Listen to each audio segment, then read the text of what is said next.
Pero sinusunod ba natin siya sa department ng prayer? Isa-isahin natin ang napakahalagang katuruan niya na ito. Dahil sa pagsunod kay Jesus o sa hindi pagsunod, prayers could be made or broken. Bakit maraming prayers na parang walang talab, parang alatsamba, parang minsan nagwo-work, minsan hindi? Pag-aralan nating mabuti. Kasi ang nagturo ay si Jesus. The revelation of God, the image of the invisible God, the revelation of God's truth. Basahin natin muli at suriin. Prayer according to Jesus. Matthew 6:5. And when you pray, do not be like the hypocrites, for they love to pray standing in the synagogues and on the street corners to be seen by others. Truly I tell you, they have received their reward in full. Lesson 1. Unawain. Namnamin. Do not pray in public. Pero sasabihin natin, pero di ba, nakasanayan na natin yan. Di ba ganyan ang example ng iba? Di ba ganito? Di ba? Bahala kayo. Pero si Jesus sabi niya, do not pray in public. Or, kung hindi mo maiwasan o naging kaugalian na at hindi mo matanggal-tanggal, minimize praying in public. Huwag madalas, huwag maraming beses. O kaya, minimize the public. Huwag yung sobrang dami. Kung talaga hindi maiwasan na may taong kailangan kasamang manalangin, o kaya ay may mga tao talaga dyan, huwag naman yung talagang angaw-angaw, laksa-laksa sa dami. Sinabi na kasi ni Jesus do not pray in public. And very especially, do not pray for publicity. Bakit? Magiging performance. Mababawasan ng sincerity, madadagdagan ng arte, magkakaroon kumisan ng agenda, kumisan economic agenda, kumisan social agenda or political agenda, na kunwari, prayer rally, pero yun pala, political rally. Kunwari, prayer event, pero yun pala, merong gustong pasikatin na tao, merong gustong itaas na ang other agenda aside from truthful and sincere prayer. At sa ating pag-aaral nitong mga nakaraang araw, ay sumisilip-silip tayo sa mga principles of quantum physics. Kasi very interesting. It's a tool to appreciate a lot of teachings in the Bible. It is parang a form of light that you throw into Scripture at nadadagdagan ng iyong pagkakita, pagkaunawa at pagkaningning. Ngayon, sa mga mahilig sa ganito, maganda na ating sinusuri, tinatapunan ng liwanag ng quantum physics, yung pag-unawa at pag-appreciate natin sa Scripture. Yung mga ayaw naman sa quantum physics, di wag. Mangukot na lang kayo ng butong pakwan habang dumadaan tayo sa konting analysis ng quantum physics o kaya ay uminom kayo ng tubig kung ayaw niyong pakinggan. Pero, bakit hindi? Because the sciences are from God. Knowledge is from God. At sa pag-gumagamit tayo ng mga scientific principles sa pag-appreciate ng Scripture, actually, nadidiscover lang at ginagamit natin yung dati ng kaalaman na Diyos mismo ang nagbigay at nagtakda. Ngayon pa lang natin kuminsan nakikita. So sa pag-aaral natin ngayon ng prayer according to Jesus, paminsan-minsan ay may mga titingnan tayong konting principles of quantum physics at hindi na natin yan ipapaliwanag. Total, hindi naman talaga tayo quantum physicist. Kundi, babanggitin ko lang para sa mga nakaka-appreciate ng quantum physics, mas madagdagan yung ating tools in appreciating Scripture.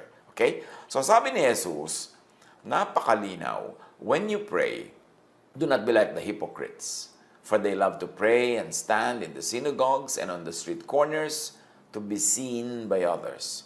Truly I tell you, they have received the reward in full. Sa quantum physics, praying publicly could be a destruction of what quantum physics calls observation. The observer effect is dependent on the amount of observation. When the observer's capacity increased, in other words, when the level of observation went up, the interference weakened.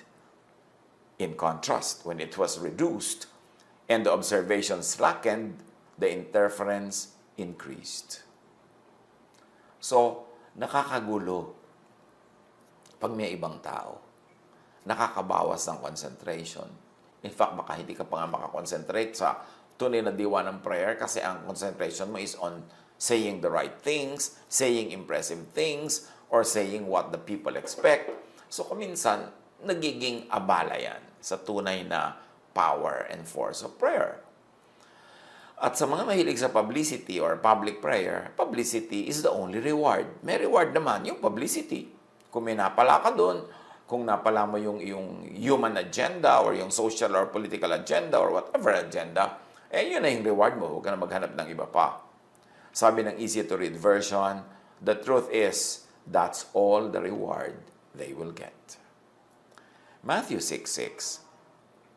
But when you pray, go into your room, close the door, and pray to your Father who is unseen. Then your Father, who sees what is done in secret, will reward you. Ang pinag-uusapan dito, background nitong Matthew 6 na to, yung mga mahilig mag-pray sa public, sa mga synagogue, sa mga street corners to be seen by men. Sabi ni Jesus, eto ang tinuturo ko sa inyo sa prayer, get out of that public place. When you pray, go into your room. So, pinapaalis ka muna ni Jesus sa public place. At pag nandun ka na sa private place, dun sa room, sabi pa niya, close the door. So, it's not enough that you went into a private space, sinigurado mo pang talagang napag-iisa ka, walang makakagulo sa'yo, at walang makakagambala, isasara mo pa ang pinto. Yung iba naman namimiloso po, paano kung walang room? Paano kung walang pinto? Anong isasara mo kung walang pinto? Anong room ang pupuntahan mo kung walang room? Ang ibig sabihin lang nun, whatever the equivalent of the room and the door, lumayo ka kung saan ka maaabala ng maraming tao, mapag-isa ka, at tiyakin mong nakapag-iisa ka talaga, dagdagan mo yung privacy mo. Kung pupunta ka man halimbawa sa garden o sa bukid, o kung wala talagang lugar, ipikit mo ang mata mo, mag-isa ka manalangin kahit may mga tao, para mga hapon ang privacy sa kanila is in the mind. Nakaka-focus sila kahit maraming tao. Kasi hindi sila nakikipagtalastasan, hindi sila nakikipagkwentuhan, hindi sila nakikipag-associate sa mga tao pag may ginagawa silang mental exercises o pag-iisip o pagbubulay-bulay. Kung ano man ang equivalent nun, get out of the public place, go to a private space, and make sure that you really have privacy. Sabi niya, and pray to your Father who is unseen. In other words, it is best that nobody sees you and you don't see anyone else habang nagpe-pray ka. Kaya sinabing, your Father is unseen. So why should you be seen? Or why should you see others while you are praying? Then your Father, pagpapatuloy ng verse, who sees what is done in secret, will reward you. Marami sa atin, i-reject agad itong idea na to. Kasi may nakasanayan na tayo na paraan ng pagpe-pray. At magsaside pa tayo mga example. Bakit si ganon mag-pray? Bakit si ganyan, ganon mag-pray? Di bahala ka kung ayaw mo makinig kay Jesus. Si Jesus lang naman ang nagsasabi na, when you pray, get out of the public place, get into your room, close the door, and pray to your Father who is unseen. In other words, sabi ni Jesus, pray in your private place, in your private space. And if you don't have that physical space and place, at least in your mind, create a private space, a private time, kung saan walang masyadong makakaabala sa iyo ang mga tao. Halimbawa, marami kang household chores. Isa kang ina o ama o sino man na nagluluto, nagagawa ng mga trabaho sa bahay, umagang-umaga. Paano ka magpe-pray? Bago gumising yung iba, magdagdag ka ng oras ng mas maagang gising, makakapag-pray ka kahit may mga kasambahay ka, tulog pa sila, meron kang private time and space kahit nandyan sila physically. Ikaw na dapat ang gumawa ng paraan kung paano ka magpag-iisa kasama ang Ama. At sabi nga, close the door. Be as private as possible. Private prayer, private spirituality is rewarded. Sa quantum physics, one of the factors of the observer effect is the intensity of observation. Sabi ng easy-to-read version, He is there in that private place. God is more easily accessible in private. Sabi ng Amplified Version, but when you pray, go into your most private room, and closing the door, pray to your Father who is in secret, and your Father who sees in secret will reward you in the open. So be as private as possible. Secret prayer is rewarded openly, publicly. In other words, makikita ng lahat ang sagot ng Diyos sa iyo, ang gantimpala sa iyo, makikita ng lahat. Pero kailangan hindi nila nakikita yung pananalangin mo. Hindi ka nila nakikita, hindi mo sila nakikita. Si Jesus ang may turo niyan. Yung gusto makipag-argue, kay Jesus kayo makipag-argue, huwag sa akin. Isa lang akong hamak na nag-e-echo, nagse-share ng turo ni Jesus. Hindi ko yan turo. Turo yan ni Jesus. It's up to you. Kung gusto mo ipagpilitan yung nakasanayan mong pagpe-pray. Matthew 6:7, sa pagpapatuloy ng turo ni Jesus, how to pray. And when you pray, do not keep on babbling like pagans, for they think they will be heard because of their many words. Do not pray like unbelievers who make up with more words for lack or deficiency in knowledge of God, in faith in God. So, in other words, sabi ni Jesus, when you pray, don't use many words. Don't use more words than needed or necessary. Nangyayari ba yan sa atin? Lalo pag public prayer, pag may audience, pag may nakikinig, pag may kongregasyon, pag may mga angaw-angaw na mga tao sa isang malaking park or auditorium, nangyayari ba yang do not pray with many words? Hindi ba ang tendency nga? Lalong humahaba, lalong dumadami ang sinasabi, nagiging mas dramatic, kumpleto sa drama mga prayer pag may audience. Kahit sa quantum physics, sinasabi, observation equals measurement, prediction, and expectation. You have to extract information from the system to affect it. Ano kinalaman ng lengthy prayers? Lengthy prayers could distract your thoughts as to what you are really expecting. Minsan sa kahabaan ng mga dasal, nakalimutan na rin nung nagdadasal ko, ano ba talaga pinagdarasal niya? Ano ba talaga ang mahalaga? Kasi kung saan-saan na nakarating. Minsan nga, pagpe-pray lang yung pagkain, nakarating na hanggang sa lahat ng food production sa Africa at sa India, yung prayer. Kasi ang dami-dami sinasabi. Sabi, let your words be few. Sabi ng easy-to-read version, and when you pray, don't be like the people who don't know God. They say the same things again and again. They think that if they say it enough, their God will hear them. They mistakenly think that reward is in volume of prayer. Huwag daw tularan ng mga tunay na hindi nakakapakilala sa Diyos. Na akala nila nadadaan sa dami ng salita, sa haba ng dasal, sa drama. Do not be repetitious for merit. Hindi mali na mag-ulit ng prayer kung talagang marubdob sa iyong dibdib, talagang gusto mong ulitin dahil sincere ka sa pag-ulit. Ang point dito, huwag mong ulitin just for the sake ng iniisip mo na sa kadamihan ng ulit, nagka-point ka na tuloy, maririnig na yung prayer mo. Hindi ipinagbabawal na ulitin kung sincere. Ang sinasabi, huwag mong ulitin ng ulitin, thinking na sa kauulit mo, nagkaka-points ka. The CEV, when you pray, don't talk on and on as people who don't know God. They think God likes to hear long prayers. In other words, they mistakenly think that God likes to hear long prayers. God doesn't. So do not make long prayers. Pag ipinilit mo pa rin yan, ay kay Jesus ka na lamang makipag-usap. Kasi siya ang may sabi niyan, hindi naman ako, inuulit ko lang. In other words, make short prayers. How do you make short prayers? Pwedeng use short sentences, use short words, use less words.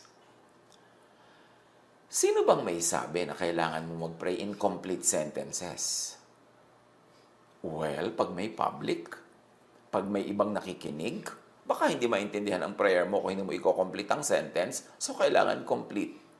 Kaya nga sabi, huwag ka na lang mag-pray in public, mag-pray ka in private, you don't even need to complete the sentences. Why not?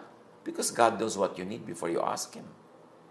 Hindi mo na kailangan maging conscious kung tama ang tenses mo, ang agreement ng subject and predicate. Hindi mo na kailangang isipin kung nakaka-impress ba, malinaw ba, maganda ba ang dating ng prayer mo. Kasi walang tao, natatanggal yung kailangan mag-perform. And make short prayers. Sa quantum physics, the observer effect is affected by the focus, by the intensity of observation. Parang laser light. Nakafocus, nakakahiwa. Think, say only main words or ideas. This is already our interpretation. Bahala kayo kung paano nyo i-interpret yung make short prayers. But I think that to make short prayers, you should think or say only the main words or ideas. Pray with words or ideas only. Not even with phrases, not with sentences, and definitely not with paragraphs. And very, very definitely, not with long paragraphs. Kaya pinaka-unpopular ko minsan sa church event yung prayer meeting eh. Because many people, in their honesty, will say they find it boring. Kasi hindi boring makipag-usap sa Diyos. Pero boring makinig sa isang prayer leader na talagang parang talumpati ng 3 chapters ng Noli Me Tangere ang haba ng prayer niya. Boring na makinig sa kung ano-ano mga paligoy-ligoy at mga mabulaklak na salita ng prayer leader. Kaya sabi, huwag na lang public para hindi kailangang ayusin, pagandahan, habaan para sa consumption ng audience. Sa quantum physics, sinasabi in quantum mechanics, the observer and the system being observed became mysteriously linked so that the results of any observation seem to be determined in part by actual choices made by the observer. Choices equals measurement, prediction, expectation, and action. Sabi ng Matthew 6:8, do not be like them. Si Jesus ang nagsasabi nito ha. Sabi niya, huwag kayong maging katulad ng mga unbelievers pagka nagpe-pray na ang dami-daming salita, pinaparami, paulit-ulit. They think they will have points by making lengthy prayers. Do not be like them. For your Father knows what you need before you ask Him. Anong ibig sabihin nito? That your Father knows before you ask Him.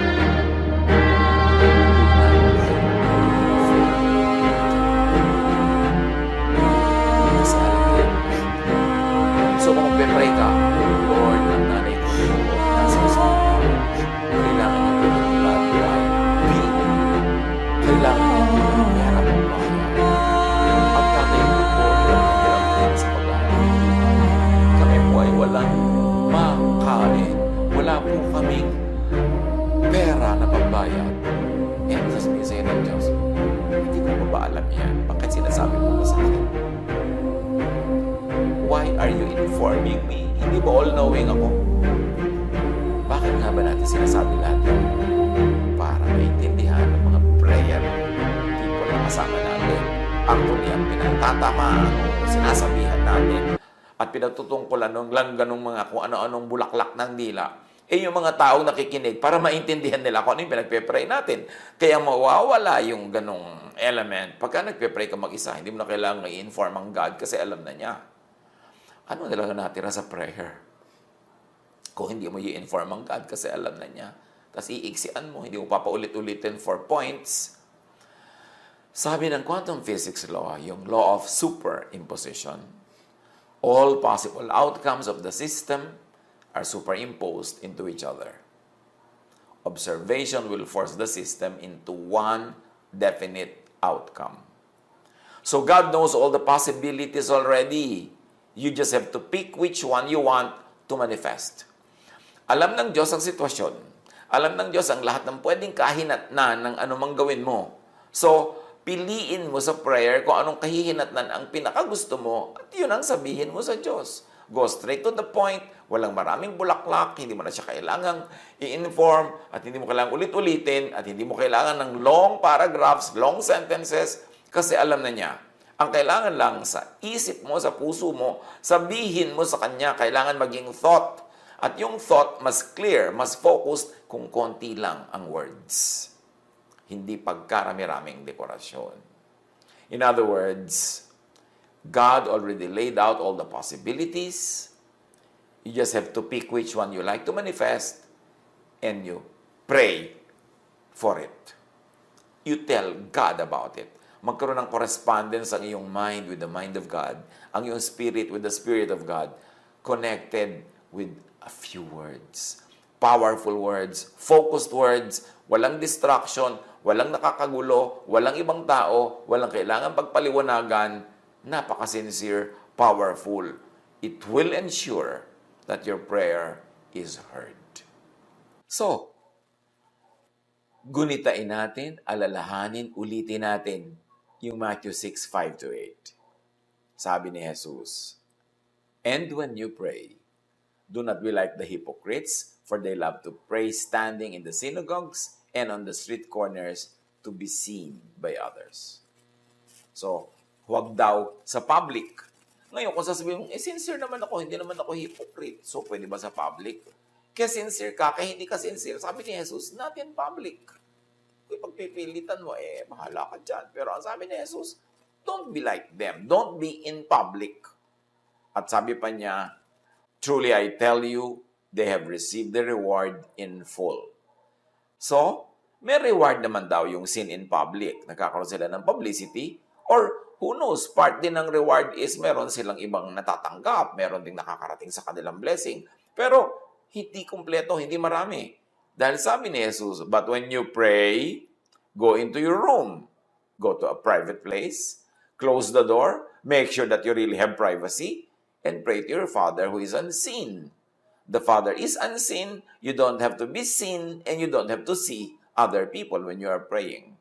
Then your Father who sees what is done in secret will reward you. And when you pray, do not keep on babbling like pagans, for they think they will be heard because of their many words. So don't use many words, don't use many sentences, don't use many paragraphs. Sabi ni Jesus, do not be like them, for your Father knows what you need before you ask Him. So you don't inform God. Pag tinanggal mo lang yung pag-inform sa Diyos, pagbibigay sa Kanya ng news at kung ano-ano mga details, talagang kumonti na yung prayer mo. At mas konti, mas focused, mas effective, mas powerful. Pag bulay-bulayan, basahin in private itong Matthew 6:5-8. Pag-isipan kung paano mo i-apply sa iyong buhay, paano mo ito gagawin sa iyo, yung application, at sigurado ang prayer natin mas magiging kaibig-ibig sa Diyos at magiging mas kapakipakinabang para sa atin. God bless us all.